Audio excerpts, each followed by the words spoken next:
O presidente eleito, Luiz Inácio Lula da Silva, anunciou mais 16 ministros que vão compor o governo a partir de janeiro. Entre os indicados, destaque para o vice-presidente Geraldo Alckmin, que vai comandar a indústria e o comércio. O Wellington Dias, que ficou com o desenvolvimento social, e Nízia Trindade, que vai chefiar a saúde. Dois nomes também chamaram atenção, não pela presença, e sim pela ausência. Simone Tebet e Marina Silva, cotadas para ministérios, não foram escolhidas até o momento. Agora, um pouco de apuração para vocês. Simone e Marina podem acabar dividindo a mesma área, o meio ambiente. Simone foi novamente sondada para ocupar o Ministério do Meio Ambiente. Ela, que já havia recusado uma vez, agora respondeu que só aceita se Marina topar assumir a tal autoridade climática, uma espécie de czar do clima, inspirada no papel de John Kerry nos Estados Unidos. Simone Tebet disse a aliados que não quer ser acusada de roubar o lugar de Marina. Por outro lado, PT, empresários que apoiam o governo e até políticos não querem Marina no meio ambiente por conta de algumas posições fortes que vêm sendo defendidas pela deputada, como, por exemplo, trazer o setor de celulose, um setor que gera bilhões em exportação da agricultura, para o meio ambiente. A pergunta que fica e que ainda não foi respondida é: será que Marina Silva vai aceitar esse papel, digamos, de coadjuvante? Vamos ao nosso debate. Meus caros, Joel, bem-vindo. Vou começar com você. Chamou atenção nesse anúncio do Lula hoje que ele foi exatamente pelas peças que estavam mais claras. Pelo PT, pelo PSB, pelo PCdoB, alguns nomes técnicos, mas ele ainda não conseguiu resolver o quebra-cabeça, que eu chamei na nossa abertura, com o Centrão, com os nomes que vão dar sustentação para ele no Congresso. Por que, na sua avaliação, está tão difícil? Olha, acho que dá para dizer uma coisa. Não foram todas as nomeações ainda, muita coisa virá pela frente, mas até agora a gente tem algo que é claramente um governo do PT. Não é um governo nem que contempla tanto o Centrão até agora, mas não é também algo que alguns tiveram alguma esperança num passado recente, um governo da tal frente ampla. Isso também, até o momento, não se configurou. Você tem quadros, e acho que a gente pode discutir eles aqui, acho que tem bons e tem ruins entre esses quadros aí, mas quadros de um governo do PT e dos seus partidos mais próximos, é claro. Então tem Flávio Dino, tem Márcio França, compondo um governo que a gente esperaria da esquerda estabelecida petista brasileira. Isso é especialmente claro na economia, onde muita gente esperava que talvez houvesse mais acenos para um aspecto mais amplo, mais liberal para um lado, mais ortodoxo para o outro. Até agora está, embora tenha um ou outro pequeno aceno, está bem mais claramente no campo puramente petista. Está tudo sendo negociado. A gente viu a negociação dura para aprovar essa PEC do estouro, ou da gastança, ou da transição, cada um chama de um jeito, mas a gente viu a negociação dura. A gente viu que na reta final, duas decisões do Supremo acabaram empoderando muito o governo Lula frente ao Congresso. Então, quando o Gilmar Mendes decide, na canetada, que os recursos para o Bolsa Família de 600 podem ficar fora do teto sem a PEC, isso já colocou o Lula num outro grau de tranquilidade. Alguns especulavam, parece que partidos do Centrão pediam, inclusive, o Ministério da Saúde. Imagina, um ministério muito importante. Acabou ficando nas mãos de uma escolha puramente do PT. Então, acho que o Lula chega mais forte nessa negociação, mas ela está longe de acabar. Vamos ver o que espera. Certamente teremos nomes de partidos mais ligados ao Centrão, mais fisiológicos dentro do governo, e vamos ver também se teremos algum nome da tal frente ampla, que seria hoje em dia muito a Simone Tebet. Vamos ver se ela consegue, e a Marina também, vamos ver se ela consegue um cargo, mas já não foi onde se esperava, que era o Ministério do Desenvolvimento Social. No comando do Bolsa Família, uma marca do PT, o PT não quis ceder essa bandeira. Felipe, trago agora a questão para você. Você acha que o PT vai ceder espaço para a tal frente ampla, como chamou o Joel? Terá espaço para Simone Tebet, para Marina Silva nessa frente ampla? Terá espaço para a lealdade e não só para a governabilidade? Eu acho que sim, Raquel. E primeiro, boa tarde a você, boa tarde ao Joel, ao Hélio, a todos que nos assistem. Eu acho que dá para a gente dividir essas escolhas ministeriais em três momentos. No primeiro momento que foram escolhidos aqueles 5 ministros que são não só palacianos, mas como essenciais para a governabilidade, e em alguns momentos que estava uma certa crise, como a gente ainda tem aí na defesa e tudo mais, então precisava do ministro da Casa Civil, do ministro da Fazenda, do ministro da Defesa, etc. Agora veio essa segunda fase, pós-PEC, em que se escolheu quadros da esquerda já definidos, mas que tiveram que esperar a apreciação pelo Congresso Nacional. E aí eu concordo com o Joel, há boas escolhas, há escolhas que não são tão boas. Eu só discordo com relação a uma possível... Aí vem a terceira fase, que vai ser daqui a pouco, com os partidos aliados. Eu acho que vai ter essa frente ampla muito bem especificada, porque vale lembrar que ainda faltam 16 ministérios, 16. Se a gente tem aí 3 partidos grandes, pelo menos, que vão compor essa frente ampla, MDB, PSD e União Brasil, se cada um pegar 3 desses ministérios, são 9. Ainda ficam 7 faltando, que se a gente tem que tirar alguns aí que são específicos, que são quase palacianos, né? Que são ligados diretamente ao presidente da República, como a SECOM e o Ministério das Comunicações. O que eu discordo sobre a análise do Joel é com relação a um papel talvez de coadjuvante da Marina Silva como uma autoridade do clima, autoridade climática, porque eu acho que é o contrário. Eu acho que esse cargo ele fica acima dos ministérios. A autoridade climática, se for no mesmo modelo que o John Kerry exerce nos Estados Unidos, ela está acima, lá nos Estados Unidos está acima do secretariado e aqui estaria acima do ministério, porque qualquer decisão ministerial teria que ser submetida à autoridade climática, ou seja, ela teria autoridade, como o próprio nome diz, e ingerência sobre os diversos ministérios para que a pauta ambiental estivesse presente em todos os setores do governo. Então, seria um cargo maior do que o próprio Ministério do Meio Ambiente, pleiteado pela Simone Tebet, ou pelo menos indicado para a Simone Tebet. E, por último, só para concluir, eu acho que a gente tem que ter alguns destaques nessas escolhas, né? Primeiro, o destaque, acho sim, aí concordo muito com o Joel, um nome muito técnico na saúde, o nome da Anísia Trindade, que além de um nome técnico de extrema competência, com um currículo invejável, é também muito simbólico, né, Raquel, que se coloque uma cientista no Ministério da Saúde, quando a gente teve a ciência altamente negligenciada no desgoverno Bolsonaro, né? Um governo de capitão cloroquina, uma médica capitã cloroquina, onde se defendia a cloroquina no combate à Covid, e aí vem a presidente da Fiocruz, aquela que viabilizou uma das vacinas muito importante no acordo com Oxford, a vacina da AstraZeneca. Então, acho que é muito simbólico que a Anísia seja a ministra da Saúde, alguém que durante a pandemia trabalhou tanto pela ciência no combate à pandemia. Também acho bastante simbólico que a gente tenha um aumento no Ministério da Educação e um ex-governador, porque uma pasta política, um ex-governador do Ceará, o Ceará que tem índices de educação bastante... ótimos índices de educação, índices respeitados, e com a ex-governadora Isolda também, que vai assumir a Secretaria de Educação Fundamental. E por último, mas não menos importante, acho que a gente tem que destacar a Aniele Franco no Ministério da Igualdade Racial, porque também é um recado, eu acho muito claro desse governo, de que não ficará impune o mandante da morte de Marielle. Não é apenas ter a Aniele, a irmã de Marielle, nesse ministério, mas também um recado forte de que esse crime hediondo, que vai completar 5 anos em março do ano que vem e que ainda não tem um mandante definido, vai ser investigado com mais seriedade. Agora nós temos a irmã dela num cargo de ministro no ministério. E isso também é muito simbólico para além do que ela representa no Ministério da Igualdade Racial. Felipe, só ponderando que quem usou a expressão de coadjuvante para Marina Silva fui eu, não foi o Joel.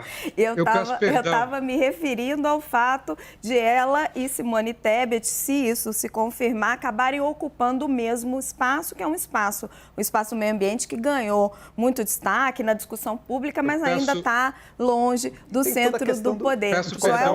Qual será o papel desse órgão, né? Será que vai ter um poder de veto sobre outras atividades do governo? Daí seria realmente um poder enorme. O que eu entendo é que a autoridade... John Kerry, sim, né, Raquel? O que eu entendo é que a autoridade climática ela faz as negociações internacionais, nos fóruns internacionais, as rodadas de discussão. A política de desmatamento, de combate ao desmatamento fica a cargo do Ministério do Meio Ambiente. Hélio, eu queria jogar para você a discussão da equipe econômica.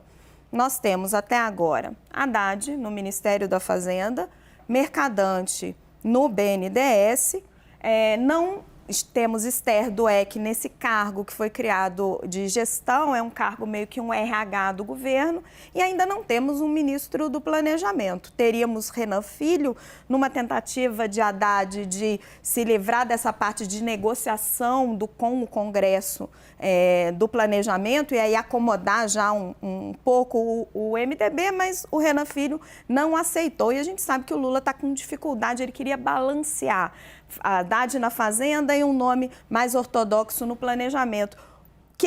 Como você avalia até agora essa equipe econômica do governo Lula? Raquel, é uma equipe muito esquerda, né? O mercado antes estava esperando que não fosse tão radicalmente de esquerda, mas está se revelando uma equipe, na linha do que o Joel estava falando, que é uma equipe do PT, de modo geral, na economia em particular. Uma mentalidade intervencionista em geral, uma equipe tecnicamente inferior ao que o próprio Lula fez lá atrás. Então, como eu disse aqui outro dia, o pessoal estava apostando no Lula 1 e vai acordar com Dilma 3, se a gente estiver avaliando assim, os nomes e os pensamentos que estão, sem falar em pessoas, mas os pensamentos que estão por trás das nomeações. Então, eu acho que isso é um problema, um pepino grande. E aí a gente vê... Mas o mercado recebe bem hoje a equipe de secretários do Haddad, né? Bom, vamos ver, o mercado é volátil e vai esperar o que vai de fato acontecer. E eu acho que em grande medida, Raquel, isso já estava no preço. Quando eles viram as nomeações anteriores, quando já viu o Haddad e tal, o mercado já botou num preço. Então qualquer coisa que seja um pouquinho menos pior, o mercado acha bom, né? Então o mercado está sempre no preço lá. Então... A grande pergunta é, no fundo, o que está na cabeça do Haddad, né? O que ele pretende fazer. Ele, dos quadros do PT econômicos, é dos mais moderados que a gente possa. Ele ouve economistas liberais, ouve gente do outro lado, tem, obviamente, uma tradição, uma linha mais de esquerda, mas ouve todo mundo. Agora, não está claro ainda qual vai ser a política. Ele fala que quer uma nova regra fiscal, mas que regra? O que o governo estará disposto a cortar para seguir uma nova regra fiscal? Porque criar uma regra é fácil. Difícil é depois se ater por ela e, de fato, seguir aquilo que a regra diz. E se quer realmente uma nova regra crível, não tinha que estar tirando o status do teto de gastos da Constituição sem ainda ter colocado nada no lugar. Isso é muito perigoso, isso traz uma instabilidade muito grande, é o que você está dizendo. Não tem nada no lugar proposto. Estamos aí ouvindo várias opiniões, temos aí 6 meses, enquanto isso o Brasil vai perdendo dinheiro. Esse é o problema. Vamos puxar um outro recorte para o nosso debate. Com 21 ministérios já definidos, o Lula afirmou que os nomes das pastas, os nomes restantes, serão anunciados até a próxima terça-feira. Vamos ver. E ainda está faltando 13 ministros que eu e a Gleice vamos começar a trabalhar depois do almoço para ver se a gente termina e, quem sabe, na segunda ou na terça-feira, a gente definitivamente tenha, terminado de anunciar os ministérios. E vocês sabem que depois da gente anunciar o ministério, tem muita coisa para acontecer em cada ministério. Cada companheiro tem que montar a sua equipe. Essa equipe é importante que atenda as pessoas mais competentes, as pessoas comprometidas com o nosso projeto e as pessoas que participaram dessa vitória, que não foi apenas o PT, mas foram vários partidos políticos que, junto conosco, enfrentou essa tempestade do fascismo, que aconteceu no Brasil. Está aí o Lula falando na tempestade do fascismo que ele via que estava acontecendo no Brasil. Agora, as reuniões que ele está tendo agora à tarde, vai ter no fim de semana, são com os caciques do Centrão. E a gente sabe, Joel, né, eles estão querendo o Ministério da Integração Regional, das cidades, Minas e Energia, todos ministérios de orçamentos muito poupudos. O que isso significa para você? O Lula vai usar o quanto puder essa cartada da ameaça fascista, né, que o Brasil teria vivido. Uma coisa é fato, de fato, tem muito extremista no nosso país, demandavam sim alguma preocupação, mesmo porque estavam sendo apoiados pelo centro do poder nacional, que é Brasília. Eu não sei como é que a gente estaria se 4 anos mais daquilo fosse alimentado, os ataques, o fanatismo, a violência, não sei como estaríamos. Mas o fato é que neste momento, aquilo tudo quase passado, né? Mesmo o governo Bolsonaro parece que já acabou e ainda tem pessoas em frente de quartéis e tudo, mas francamente não apresentam nenhum grande risco para o Brasil nesse momento. A gente tem que olhar o futuro, a gente tem que olhar e julgar esse governo não com base numa suposta ameaça fascista que será levantada volta e meia para, assim como Bolsonaro levantava o PT, o comunismo. Não, vamos analisar o que esse governo está fazendo. Até este momento é verdade, não vimos grandes entregas para o Centrão. Existem alguns ministérios bastante relevantes aí a caminho. Eu sei que o Márcio França parece que queria o das cidades, né, mas acabou não sendo. Ficou ele com vai portos ser, e aeroportos. ficou com portos e aeroportos, vai ser entregue para quem? Para onde vai? Temos que analisar de perto, mas lembrando uma coisa. Negociação faz parte da política. Negociar com todos os partidos do espectro para compor uma base, para fazer um governo plural, faz parte da política. O que a gente quer saber não é se vai negociar ou não, porque ninguém governa sem negociar. Bolsonaro até tentou no começo, mas não deu certo. Ele achava que o povo na rua ia governar por ele. Ele não governou nada. O Congresso cresceu em cima do Bolsonaro. Depois ele partiu para uma negociação que, a meu ver, não gerou grandes frutos para o Brasil. Foi bastante pobre, inclusive, em termos de agenda, em termos propositivos. Não gerou a sobrevivência do Bolsonaro e só isso. Agora eu quero saber do Lula. Ok, vai negociar, vai se sentar com partidos ali, PP, PR, enfim, uma série de partidos para negociar. O que vai sair disso? Para mim, o problema não é haver nomeações, é saber quem será nomeado, quem serão esses ministros e que trabalho vai ser feito. Por isso, ainda acho que é um momento de benefício da dúvida. Porque todos os partidos têm quadros e quadros. Tem quadros e quadros. Agora, Felipe, o Joel trouxe uma provocação muito interessante, que ele diz que o Lula está se escorando e vai usar essa retórica ainda muitas vezes da ameaça fascista que existia no Brasil, que hoje, na visão do Joel, já estaria mais adormecida e que ele precisa deixar isso de lado e começar a atuar, a gerir o país. Você acha que essa é uma ameaça que já está adormecida? Não acho que seja uma ameaça adormecida, Raquel. E acho que, primeiramente, a gente não pode nunca normalizar nesse país o que aconteceu nos últimos 4 anos. A gente tem sempre que lembrar aquela fatídica reunião ministerial que foi gravada e mostrada publicamente em todos os telejornais de 22 de abril de 2020, se eu não me engano. Aquela reunião em que o ministro Ricardo Salles dizia para aproveitar que a imprensa falava de Covid para passar a boiada do desmatamento, a reunião em que o Paulo Guedes dizia que ia ferrar, e não foi esse o verbo que ele usou, todos os servidores públicos, e outras aberrações que aconteceram ao longo do governo passado. Eu já digo passado porque parece que, como disse a Mira Leitão ontem, que Bolsonaro já renunciou ao cargo, já não governa mais. E realmente Bolsonaro trouxe uma barbárie para o Brasil, não foi um governo de civilização. E aí eu concordo muito com o Joel sobre a política, a boa política, de não se criminalizar a política.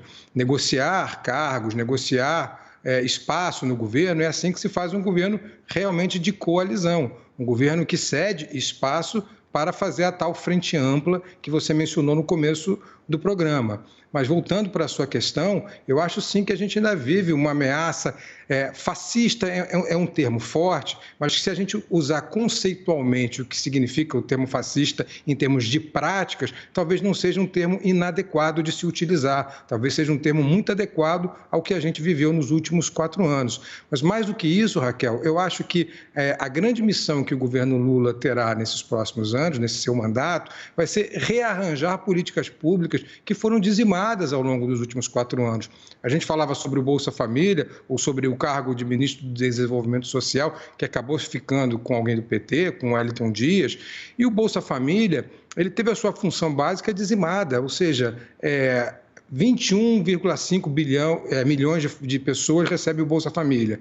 Só que nos últimos 3 anos, aumentou em 200%, isso são dados do Tribunal de Contas da União, as pessoas solitárias que recebem o Bolsa Família. E só 21% aquelas pessoas casadas.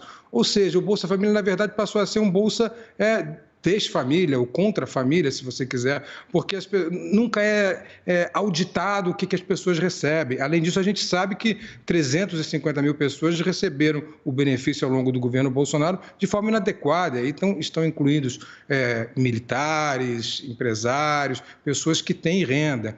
No Ministério da Educação, por exemplo, a gente tem aí 650 mil crianças que saíram da escola nos últimos 3 anos, também dados do TCU, não estou inventando, são dados oficiais que não é a equipe de transição apontou para a gente. A gente tem as universidades sucateadas, sem dinheiro agora para fechar o ano. Aliás, isso foi um dos motivos da PEC passar, porque o caos orçamentário em que está o país, obrigou até que alguma base do governo votasse a favor dessa PEC. Teve votos do PP, né? Teve alguns votos do PL, aí se a gente pegar a votação nominal ali na Câmara. Então, acho que esse é o grande desafio. Se vai ter essa ameaça fascista ou não, a gente ainda vai falar sobre isso, inclusive sobre os atos antidemocráticos que estão aí na rua ainda. Eu acho que deve ser falado para que nunca mais se volte ao horror que a gente viveu nos últimos 4 anos. A barbárie que foi vivida, com cercadinhos ali no Palácio da Alvorada para agredir jornalistas, com atos antidemocráticos, com o presidente fazendo discurso público dizendo que não ia mais seguir uma decisão judicial. Isso é muito grave. O que aconteceu nos últimos 4 anos não pode ser esquecido e nunca pode ser normalizado. A gente tem sempre que lembrar dessa ameaça fascista, sim, que ocorreu nos últimos 4 anos. E acho que o governo vai usar isso não apenas para se diferenciar do passado, mas para lembrar sempre a nós, brasileiros, que isso aconteceu e não pode voltar a ocorrer no país. Hélio, o Felipe se referia ao rearranjo que precisa ser feito no programa Hoje Auxílio Brasil e a partir de janeiro vai voltar a se chamar Bolsa Família, que está realmente cheio de problemas e que precisa ser reajustado, mas eu me lembrei da fala do Lula quando ele chama o Wellington Dias, né, senador pelo Piauí, e justifica a escolha dele. Ele diz para o Wellington Dias: o Piauí foi onde o Bolsa Família começou, é onde eu tive mais voto, por isso eu escolho você. E não escolheu Simone Tebet, que participou dessa área na transição, queria essa pasta, sim, porque é uma pasta que ia projetar ela nessa área, nessa população mais pobre, mas a gente sabe do empenho dela para eleger Lula no segundo turno. Foi justo? Assim, primeiro lembrar que o Bolsa Família não foi uma criação do Lula, foi do Fernando Henrique, o Lula apenas integrou o programa. Então, o PT, eu gosto de dizer que foi uma invenção do Lula, tal, mas não é verdade. Começou o Fernando Henrique. E é um programa, Raquel, que é o menos pior entre tudo que o governo faz. Porque pelo menos o dinheiro está indo diretamente para a pessoa, não passa pela máquina pública, não entrega essa educação de baixa qualidade que a gente tem, essa saúde péssima que a gente tem no Brasil, infraestrutura de segurança pública horrível. E, em tese, é um dinheiro que seria mais fácil de ser eficaz. E como o Felipe está dizendo, nem isso ele consegue fazer direito. Chega muitas vezes em quem não deve, não chega em quem deve. Então, até nisso, o governo manda mal. O problema desse... O desvirtuamento. O problema é o desvirtuamento. O problema desse tipo de programa é que não é o fato das pessoas receberem esse dinheiro. Eu acho que a gente, como uma sociedade do século XXI, o Brasil tem uma renda média, a gente nunca pode aceitar uma sociedade com gente vivendo abaixo do nível de dignidade, que segundo, se eu não me engano, um Banco Mundial determina $1,90 por dia como mínimo, que seria equivalente a R$300 hoje. Então a gente está fazendo um valor já maior do que o da extrema pobreza. A questão é, o governo é que tem que fazer isso, a sociedade tem que fazer isso, e isso passa a ser um instrumento político que, de novo, desvirtua o programa e o menos pior entre os programas acaba ficando parecido com outros programas de governo. Vou trazer um outro elemento para apimentar aqui a nossa conversa. Antes do anúncio dos ministros, Lula disse que governo não precisa de puxa-saco. Será que esse recado tem destinatário? Vamos ver. Quero dizer alto e bom som, nós não precisamos de puxa-saco. Nós não precisamos de puxa-saco. Um governo não precisa de tapinha das costas. Um governo tem que ser cobrado todo santo dia para que a gente consiga aprimorar a nossa capacidade de trabalho. É isso que eu espero de vocês. Cobrem, cobrem e cobrem para que a gente faça e faça. Obrigado. Joel, ele estava falando de quem? Eu não sei se ele está se referindo aos muito puxa-sacos que houve sim no governo Bolsonaro, mas sem sombra de dúvida ele também está cercado de puxa-sacos o tempo inteiro. Basta ver qualquer filmagem dele que a gente os reconhecerá. Agora, Lula, esse recado é real? Se for real, fale isso inclusive para sua militância, porque qualquer pessoa que tenha experiência de debater ou na mídia ou nas redes sociais, ou seja lá onde for, e que ouse criticar o santo nome de Lula ou o que ele faz no governo, sabe muito bem qual é o tipo de reação, qual é o tipo de resposta em peso que recebe de defensores, apoiadores, o que a gente pode chamar de militantes puxa-saco do governo que estão por aí. Espero que ele esteja falando a verdade, espero que seja um governo que de fato esteja aberto à crítica, a crítica leal. Porque nem todo mundo que critica está querendo destruir, é porque torce contra, é porque, então você quer o Bolsonaro de volta? Não é isso. Você critica porque você quer um país que funcione, seja quem for que esteja lá em cima, né? O Felipe levantou aqui o temor, né? E eu partilho, Felipe, com você do temor de que volte o horror de extrema-direita que a gente viu no Brasil ao longo desses anos em tantos atos, tantas coisas, tantas mobilizações. Agora pode ter certeza, a coisa que mais pode fazer isso tudo voltar é se esse governo Lula aí for um desastre. É se esse governo Lula aí produzir uma inflação em alta, produzir uma situação de insolvência fiscal, se a economia for para o brejo, daí não existe campanha educativa que vá nos impedir um novo Bolsonaro ou o equivalente dele para o outro lado que seja. E para que isso aconteça, dada a equipe econômica que vai estar aí, vai ser preciso criticar bastante. Não vai adiantar puxar saco. Felipe me pediu a palavra. Eu concordo totalmente com o Joel. O princípio da crítica é fundamental para o andamento de qualquer governo. Se não houver a crítica, o governo não funciona. Acho que é isso que o Lula está mencionando. Espero que seja isso que ele esteja se referindo. A gente passou os últimos 4 anos em que a crítica foi totalmente ignorada, ela não podia ser feita, inclusive era rechaçada com violência. E eu só queria corrigir uma frase aí do Hélio com relação ao desvirtuamento que aconteceu no Bolsa Família. Esse desvirtuamento foi feito no governo Bolsonaro, que ignorou prerrogativas básicas que deveriam acontecer durante a execução do programa, como, por exemplo, ter o carnê de vacinação de todas as crianças, saber que famílias tinham crianças, tinham filhos ou não menores de 6 anos, tanto que isso foi incluído na PEC agora, ou seja, um acompanhamento tanto da saúde quanto da educação dessa família. E daí o programa ser rebatizado de Bolsa Família, concordando com o Hélio de que foi um programa que aproveitou outros programas do governo do Fernando Henrique Cardoso, mas que foi batizado de Bolsa Família exatamente por ter essas preocupações com questões familiares na saúde e na educação. Questões essas que foram desvirtuadas no governo Bolsonaro, que foram simplesmente abandonadas. Tratou-se o Bolsa Família, rebatizado de Auxílio Brasil, apenas como um programa eleitoreiro, como uma transferência direta para alguém que poderia votar no governo. Tanto assim que foi feito a tal PEC lá, eleitoreira, 2 meses, 3 meses antes da eleição, para tentar, de qualquer maneira, ganhar a eleição, o que acabou não acontecendo. Hélio, imagino que você queira a palavra, mas também vou jogar uma pimentinha para você. Quando o Lula diz não precisamos de puxa-saco, você acha que ele está sendo sincero? Não. Eu acho que todo governante... Curto e grosso. Eu acho que todo governante quer gente chapa branca que dê sustentabilidade política ao governo. Então, os tais chapa branca, estando na mídia, fora da mídia, ou sei lá, intelectuais, gente na academia, que deem suporte intelectual, são todos puxa-sacos. Em geral, são gente que está querendo vir para o poder, né?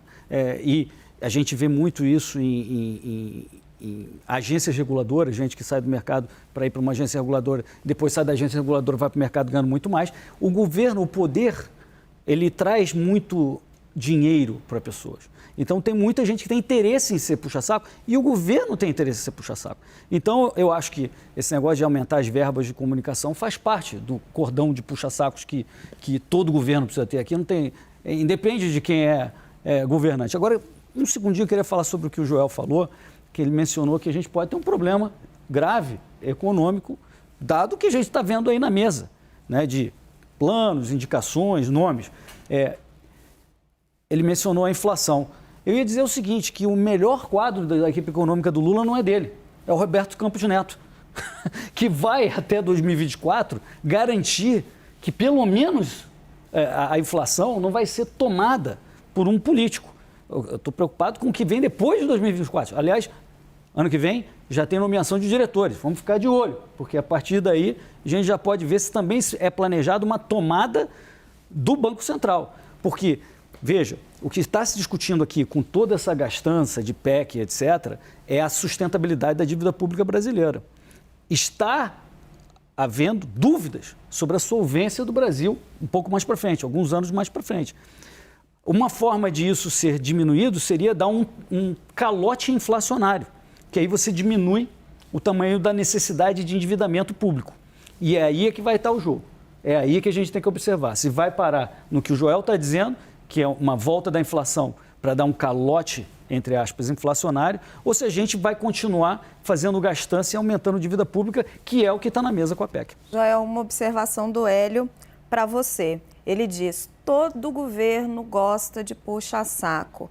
O governo Bolsonaro também gostava de puxa-saco? E aí, se a sua resposta for positiva, como é que a gente faz para sair disso e construir uma crítica no Brasil?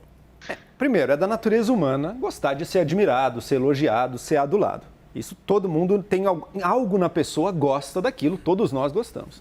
Mas um bom líder, ele consegue refrear um pouco, parcialmente um pouco desse impulso e ter a noção de que ele também precisa de críticas. Que ele também precisa ouvir um outro lado, precisa ouvir um contraponto, porque senão ele pode se perder completamente e a partir do momento que ele se afundar, todos aqueles que o admiravam tanto desaparecem também e ele fica sem nada nem ninguém. O Bolsonaro gostava e gostava muito do puxa-saquismo. A gente via quem estava ao redor dele, a gente via a conduta de ministros nas redes sociais, até elogiando a cada passo, festejando cada besteira, participando, enfim. Muitas indignidades aconteceram nas mãos dos puxa-sacos, de dentro e de fora do governo também. Quantos youtubers, blogueiros, quantas pessoas não se transformaram em verdadeiras cheerleaders do governo? Até gente do mercado financeiro que dá dica de investimento online, virou cheerleader de presidente, uma vergonha.